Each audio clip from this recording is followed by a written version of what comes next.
News, मैं हूं आपके साथ भावना त्रिपाठी। वक्त तो चला है हमारे खास बुलेटिन अपना उत्तर प्रदेश का। बुलेटिन की शुरुआत करेंगे बागपत की खबर के साथ, जहां बारात फूड पॉइजनिंग का शिकार हो गई।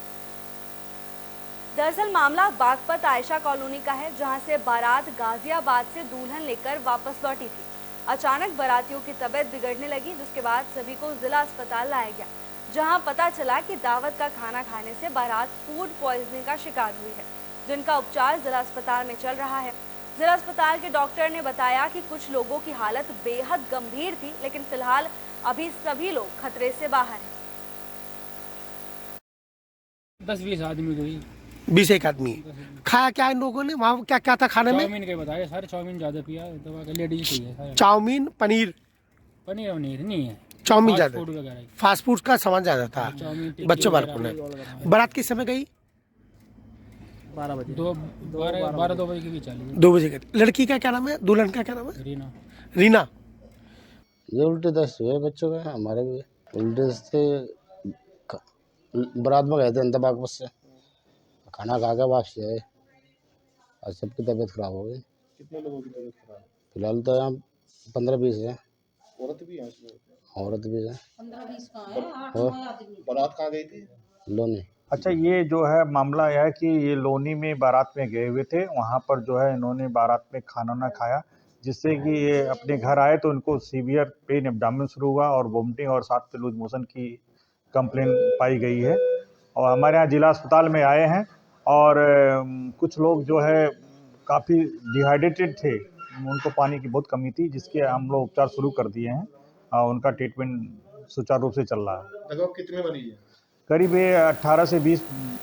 अगली खबर झांसी से है, जहां हजारों की संख्या में युवा कैंडल मार्च करने पहुंचे। करनी सेना के राष्ट्रीय अध्यक्ष सुखदेव सिंह गोगामेड़ी की बदमाशों ने गोली मारकर हत्या कर दी, जिसको लेकर करनी सेना प्रमुख पदाधिकारी और युवाओं का जन सैलाब हजारों की संख्या में कैंडल मार्च के लिए पहुंचे। इस दौरान उन्होंने हत्यारों के खिलाफ कठोर कार्रवाई करने की मांग की। करनी सेना के जिला अध्यक्ष अभय प्रताप सिंह ने कहा कि सुखदेव सिंह गोगामेड़ी देश और राष्ट्र के प्रति हमेशा पूरी तरह समर्पित और सक्रिय रहे हैं, जिसके चलते पूरे देश के युवाओं के वो हृदय सम्राट थे। इसलिए केंद्र सरकार की जिम्मेदारी बनती है कि इस पूरी घटना को गंभीरता से लिया जाए। अभी जयपुर में कल एक घटना हुई है, जिसमें कुछ अज्ञात हमलावरों द्वारा, जिनकी अब शनाख्त हो चुकी है, पहचान हो चुकी है उनकी, हमारे राजपूत करनी सेना परिवार के राष्ट्रीय अध्यक्ष आदरणीय सुखदेव सिंह गोगामणी जी के ऊपर हमला हुआ है। तो ज़्यादा कुछ ना कहते हुए हम इतना ही कहना चाहेंगे कि हमें इंसाफ चाहिए और खून का बदला खून से होगा। इसके अलावा हमें कुछ स्वीकार नहीं है। हम सिर्फ और सिर्फ उनको बराबर से लेटना देखना चाहते हैं कि वो भी बराबर से लेटे मिलें। और इसके अलावा करनी सेना परिवार, करनी से राजपूत संगठन जितने। अलीगढ़ मुस्लिम यूनिवर्सिटी में दो गुटों के बीच फायरिंग हो गई। फायरिंग में एक छात्रा को गोली लग गई, जिसके बाद कैंपस में हड़कंप मच गया। अलीगढ़ मुस्लिम यूनिवर्सिटी सहित पुलिस और प्रशासनिक अधिकारी मौके पर पहुंचे। घायल छात्रा को अस्पताल में भर्ती कराया गया है, जहां उसका इलाज चल रहा है। आज तकरीबन 3:45 बजे के आसपास में ये सूचना आई कि लाइब्रेरी कैंटीन के पास में फायरिंग हुई है और उसमें एक लड़की है उस ज़ख्मी हो गई है। बाद में पता चला कि वो लड़की MBBS इंटर्न की लड़की है, जिसका नाम अनीका रोशन ख्याल है।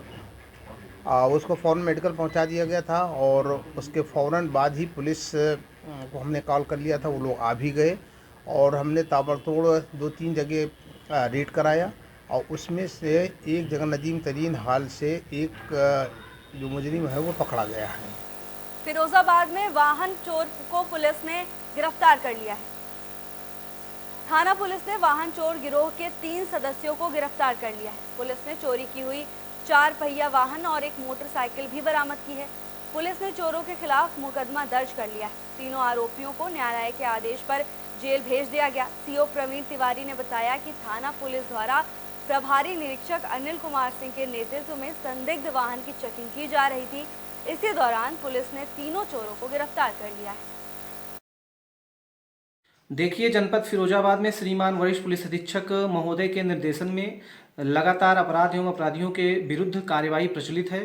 इसी क्रम में कल थाना सिकोहाबाद पुलिस टीम को एक बहुत बड़ी सफलता मिली।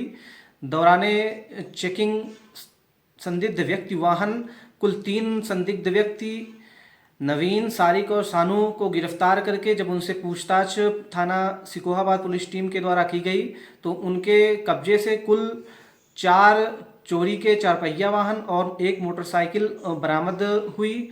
इस प्रकरण में समुचित धाराओं में बुलेटिन में आगे बढ़ेंगे फर्रुखाबाद की खबर के साथ, जहां पुलिस और बदमाश के बीच मुठभेड़ हो गई।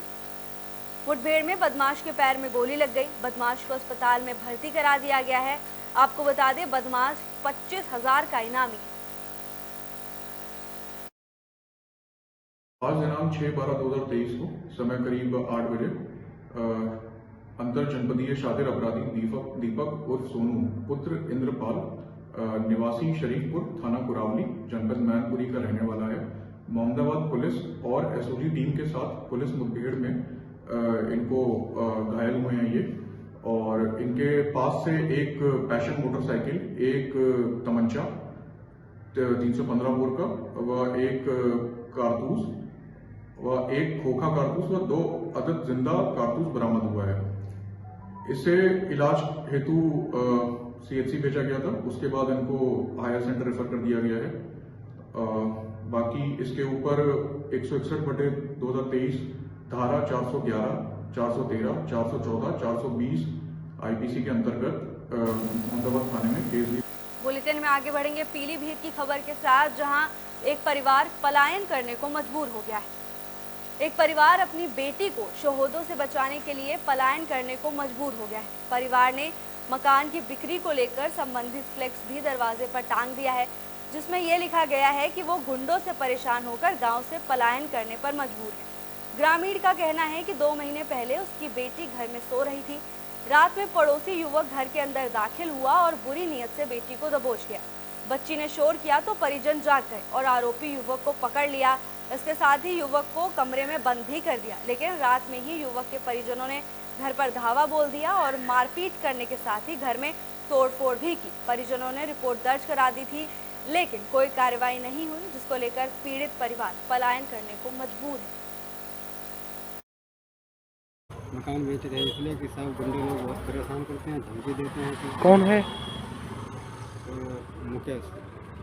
उसके बाप का नाम? राम भरोसेलाल। तो क्यों धमकी दे रहा है? धमकी दे रहा है इसलिए कि तुम्हें मार दे रहे हैं, तुम्हारी लड़की पकड़ रहे हैं।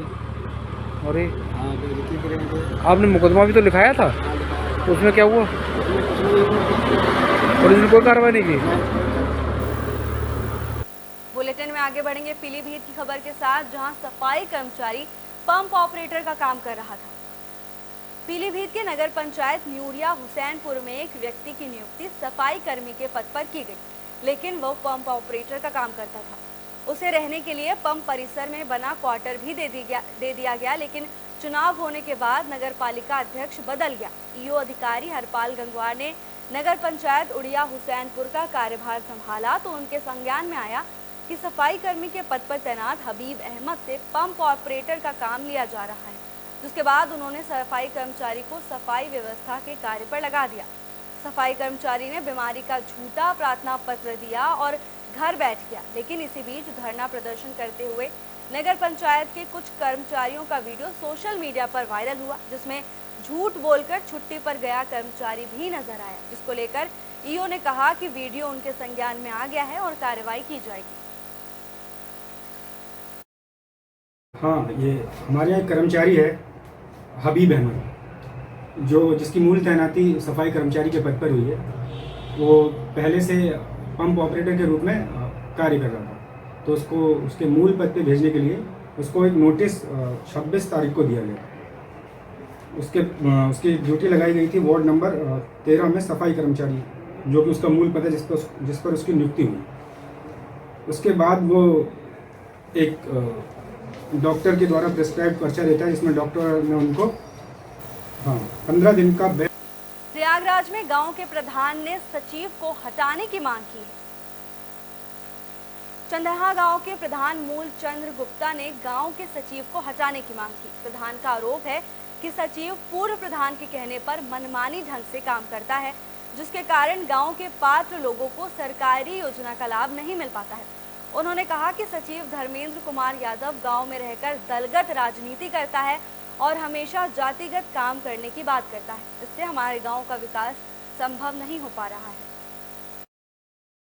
सर जो है करीब तीसरा साल हमको ग्राम प्रधानी करते हो गया। शुरू में जब मैं ग्राम प्रधान हुआ तभी हमको हमारे साथ धर्मेंद्र यादव जी आए काम करने के लिए। 1.5 वर्ष तक मैं इनके साथ काम किया, लेकिन इन्होंने हमारे साथ अच्छे ढंग से न तो किसी काम में सहयोग किया न कुछ। ग्राम सभा से जो भी काम होता था मनमानी ये करते थे। किसी का जैसे शौचालय भी होता था वो भी अपने मन से काट देते थे, हमसे कभी नहीं पूछते थे कि हाँ प्रधान जी किसी का शौचालय है। पैसा भी निकालने का होता है तो अपने मन से निकालते थे जो है, और कहते थे ये पुराना बकाया है इसको देना है। सिद्धार्थनगर के एक स्कूल में बीते 15 दिनों से भोजन नहीं बन रहा है। कंपोजिट जूनियर हाई स्कूल में 15 दिन से भोजन नहीं बन रहा है, जिसकी वजह से यहां पढ़ रहे बच्चों को अपने घर से ही टिफिन लाना पड़ता है, तो वहीं कुछ बच्चों को भूखा ही रहना पड़ता है। इस मामले में जिला बेसिक शिक्षा अधिकारी देवेंद्र कुमार पांडे का कहना है कि मामला उनके संज्ञान में है। स्थानीय सभासद और प्रधानाचार्य के संयुक्त हस्ताक्षर से ही मिड डे मील का खाता संचालित होता है। ऐसे में स्थानीय सभासद मिड डे मील के खाते से पैसा निकालने को तैयार नहीं है, जिसकी वजह से ये स्थिति उत्पन्न हुई है। उन्होंने कहा कि सभासद से बात की जा रही है और उनसे मिलकर उनके सिग्नेचर ना करने की वजह जानकर इस समस्या का निस्तारण जल्द से जल्द किया जाएगा। श्याम नामक कक्षा 4 में पढ़ते हैं। खाना नहीं बनता है 20 नवंबर से। हम लोगों को बहुत दिक्कत पड़ती है। हम लोग घर से खाना लाते हैं। पानी वगैरह जल्दी नहीं आता है सर। घर से भी लाते हैं तो बाहर जाते हैं भरने। सर मेरा नाम मंगीता है, कंपोजिट जूनियर हाई स्कूल में पढ़ते हैं। यहाँ पे 10-15 दिन से भोजन नहीं बन रहा है। जो बच्चे लाते हैं भोजन वो यहाँ पे खा लेते हैं। हम लोग घर पे जाते हैं तब 3 बजे खाना खाते हैं। यहाँ पे नहीं बन रहा है और बाथरूम का भी बहुत समस्या है। यहाँ पे इतनी गंदगी और ना खिड़की है ना कुछ। मेरा नाम रागिनी कुमारी है, मैं कंपोजिट जूनियर हाई स्कूल में पढ़ती हूँ। लगभग 10-15-20 दिन से नहीं बन रहा है और यहाँ के बच्चे जाते हैं खाना खाने और हम लोग का घर दूर है, इसी वजह से हम लोग नहीं जाते हैं खाना खाने। वर्तमान में जैसा कि आप लोग जान रहे हैं कि नगर क्षेत्र में ये विद्यालय स्थित है और नए जो सभासद हैं उनका खाता हेडमास्टर के साथ जोड़ा गया है। वहाँ पर मनोज सिंह एक सभासद हैं, उनके साथ हेडमास्टर का खाता है। विगत 2-3 महीने से हेडमास्टर द्वारा बार बार कहा जा रहा है कि उनके द्वारा पैसा नहीं निकाला जा रहा है। इस कारण से वो बार बार उन्होंने पत्र दिया कि साहब पैसा अगर नहीं निकलेगा मैं अपने पास से कब तक अपने वेतन के पैसे से खिलाऊंगा। तो अभी तक उन्होंने खिलाया लेकिन अब उन्होंने बंद कर दिया है। तो मामला संज्ञान में आया है, हम लोगों ने पत्र लिखा है। अगर पैसा जब तक निकालेंगे नहीं तब तक समस्या हो रही है और अगर नहीं निकालेंगे पैसा तो फिर उसको एसएमसी अध्यक्ष के साथ खाता जुड़वाया जाएगा, जिससे एमडीएम संचालन सुचारू रूप से हो सके। श्याम नामक कक्षा 4 में पढ़ते हैं। खाना नहीं बनता है 20 नवंबर से। हम लोगों को बहुत दिक्कत पड़ती है। हम लोग घर से खाना लाते हैं। बुलेटिन के आखिर में बात शाहजहांपुर की, जहां मंदिर में रक्तदान शिविर का आयोजन किया गया। कृष्णा नगर स्थित श्री कृष्ण मंदिर में रक्तदान शिविर लगाया गया। युवा सेवा समिति और कर्म यज्ञ के द्वारा शिविर का आयोजन किया गया। सभी रक्तदानियों को मंदिर की तरफ से भेंट दी गई। इस अवसर पर संजीव सचदेवा और हरीश बजाज भी मौजूद रहे। कृष्ण नगर मंदिर में वैसे तो बहुत ही सामाजिक कार्य होते रहते हैं। हम लोग कार्तिक में 7 कन्याओं का विवाह भी कराते हैं। बाकी भी अन्य कई प्रकार के सामाजिक कार्यक्रम धार्मिक के साथ साथ होते रहते हैं। लेकिन पिछले साल से हम लोग ने एक निश्चय लिया है कि ब्लड कैंप भी एक हर साल ज़रूर लगाया जाए, क्योंकि ब्लड की इस समय बहुत ही ज़्यादा ज़रूरत पड़ती है और सबसे बड़ा दान महादान रक्तदान कहा भी जाता है। इसीलिए अब इस बार कृष्णनगर मंदिर में द्वितीय रक्तदान शिविर लगा है और पिछले वर्ष जो लगा था उसमें लगभग हमारे 55 लोगों ने रक्तदान किया था।